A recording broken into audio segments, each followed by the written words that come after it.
What's up and welcome to Games with Grant, the weekly show dedicated to giving you all the top news, views, reviews, previews, features and more as long as it relates to video games. I'm your host Grant Burton. You can follow me on Instagram and Twitter at @the_Grant Burton, or you can go to thoughtsbygrant.wordpress.com. I'd really appreciate it if you click subscribe, gave me a thumbs up, share this across social media, help me build my audience. Every little helps. I'd really be happy and appreciative of whatever you do. Otherwise, give me a view and hope you enjoy it. Let's get on with the show though. We start each and every week with the news. Item number 1. Game streaming service Rainway says tens of thousands of Fortnite players downloaded an app that infected their machines with a virus. The app promised to freely generate V-Bucks and to deliver an aimbot to help in firefights. Instead, it attacked their computers, altering web page requests, and added tags for an ad service. An abuse report was filed, and it was removed promptly, but it was downloaded over 78,000 times before that happened. So, when you go on a computer, you've got to be really careful with whatever you click and whatever you download.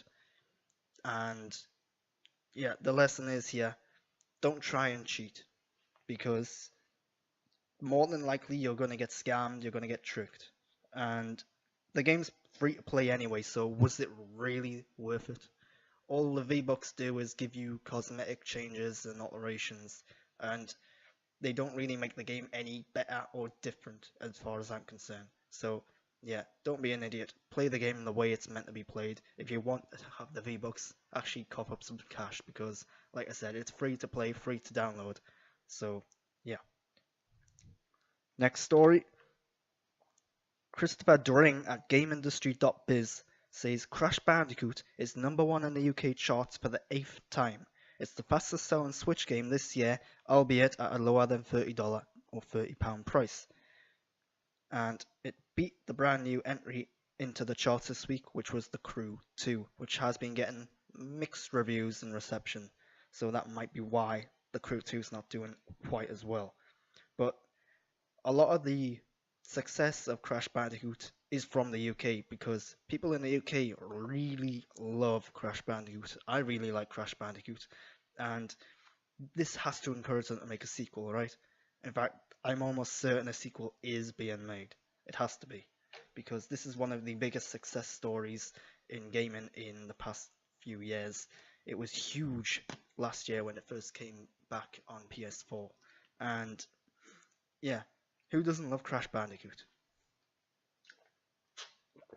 In fairness, the original 3 Crash Bandicoot games, which this is a remaster of, they don't hold up quite well in certain areas. They are a little old-fashioned in level design, but they do still play well. They're incredibly tough, and yeah, if you haven't played these games, give them a go. They're very nostalgic, very fun. Item number 3, Tomua Hussein, not sure if I'm pronouncing that right, but Tamur Hussein at GameSpot says the GTA 6 release date listed in GTA Online is fake. GTA Online players received an in-game message reporting that GTA 6 is coming in 2019. Rockstar has confirmed that this is in fact fake. It's suspected to be the result of hackers using mods and a Rockstar Social Club flaw. It only appeared on Xbox 360, PC and PS3 consoles. The reason it only appeared on those consoles and the reason everyone spotted it was fake is because that's where the mods are most prevalent. And it's obviously fake. Red Dead Redemption 2, the latest Rockstar game, is only coming out in October. They're not going to release GTA 6 just a year after. That would be ridiculous. Red Dead Redemption 2 is no doubt going to be the best selling game this year. Hell, Grand Theft Auto 5 is still doing tremendously well. Each and every month it's still in the top 10 sales charts. Like, who at this point has not got a copy of Grand Theft Auto 5 or has not played Grand Theft Auto 5? It's ridiculous how good that game is. So it would be silly to release GTA 6, I would say, anytime before 2022. You're probably at the earliest going to get an announcement about it in 2021. Final news story of today. Alex Walker at Kotaku. We Happy Few has been reclassified R18 Plus in Australia. unanimously reversing the decision to ban the game. It was beca- I'll try that again. It was banned because of drug use in the game that acts as an incentive or reward, making progression easier. The game will now come with a content warning instead. When it comes to films, television, and video games, I'm really against censorship. As far as I'm concerned, these are pieces of art, and the artist should be able to depict whatever they want, within reason, as long as there's actually a narrative purpose behind it. So if you're releasing a game that's supporting Nazism or whatever just for the hell of it, then no, I'm against that. But if you're releasing a game that actually has a unique viewpoint and reason behind it, then yeah, go ahead and do it. I might not like it, but it's your right to do that. I think, yeah, they've made the right decision. We Happy Few looks like it's going to be a very promising, interesting game. I played it on Game Preview when it first came out on that, and I liked what I played. It's probably not going to be for me. Probably going to be a little too first-persony, open-world, Bioshocky for my likings, but I can totally see why people would like this game, and I think it's going to do pretty well. And this isn't the first game, and it's certainly not going to be the last game to get banned anywhere in the world. So, but hopefully it'll set a precedent. We're moving on to trailers now. There's only one trailer I want to really talk about. Red Faction Guerrilla Remastered, and this is the launch trailer. Firstly, let's talk about the title. The title is absolutely terrible. Red Faction Guerrilla Remastered. I mean, how cheesy and campy is that? And not in a good way either. It's just stupid calling a game that. Like, this is the sort of thing that someone in like a comment section or on Twitter would have like pointed out, and everyone would go, "Oh yeah, yeah, that's funny. It makes sense." But this should not have been the official title of the game. And as for the trailer itself, it seemed to really emphasize the destruction and the action and the chaos of the game, but it didn't look like there was any reason behind it. And that was a bit of a put off for me. I don't know what the story is, I don't know who the characters are, I don't know why you're going around destroying everything. Yeah, it's probably fun, but give me a reason to do that. And the game didn't do that.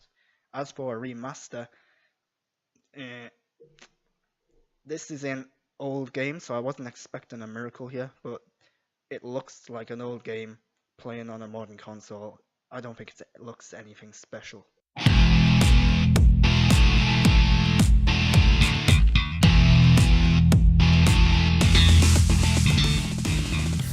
So far, I've talked about Crash Bandicoot and Red Faction Guerrilla Remastered. Both of them are remasters or remakes, depending on your viewpoint. We get a lot of remasters these days in video games, and this week we found out that Shenmue 1 and 2 is getting the remaster treatment, and it's coming out in August. If you haven't played Shenmue 1 or 2, you have to. These are must-play games. They're very dated, probably going to be a little cheesy and silly in places, but they were in their times at least very good games. And even if it's just for the nostalgia or the history of gaming, give these games a go. And I think they're being released at like a lower price of like £25 here in the UK, so not too bad a pricing.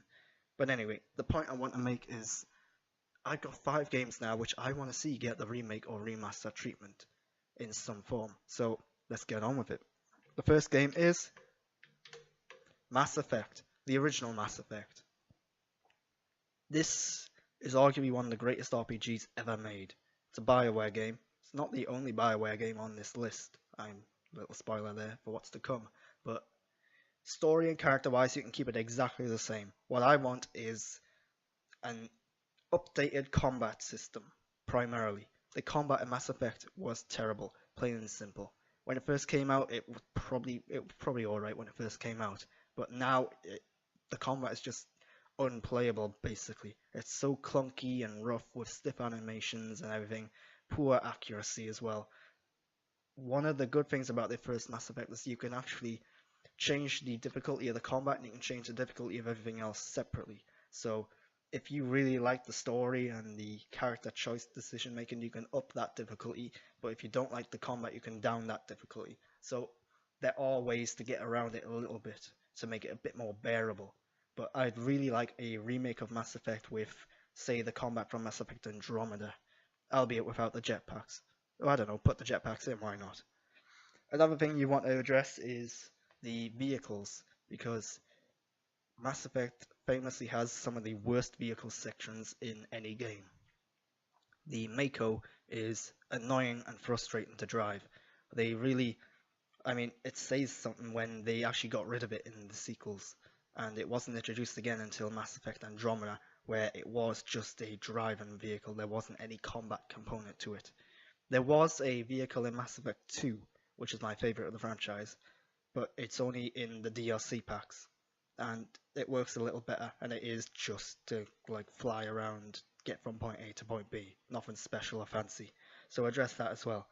Another thing you want to do in a Mass Effect remake is just go in and tinker a bit with the inventory system, because the inventory system was clunky, the menus weren't pretty or intuitive or easy to navigate around, and one of the things I had a problem with is you'd pick up a piece of armor, then you'd pick up another piece of armor, and they have completely different stats, but they look exactly the same. And the same goes for guns and weapons and all that sort of stuff. So make the items a little more unique, or just make fewer items as well to like streamline it. These are all little things that were addressed in the sequels to Mass Effect. But if you're going to remake Mass Effect or remaster it, you need to touch on these because it's just not going to hold up. But otherwise, it's a great game, one of the best games ever made, undoubtedly, and that's thanks to the story and the characters. The next game on this list is also one of the best games ever made, perhaps even the best game ever made. Metal Gear Solid.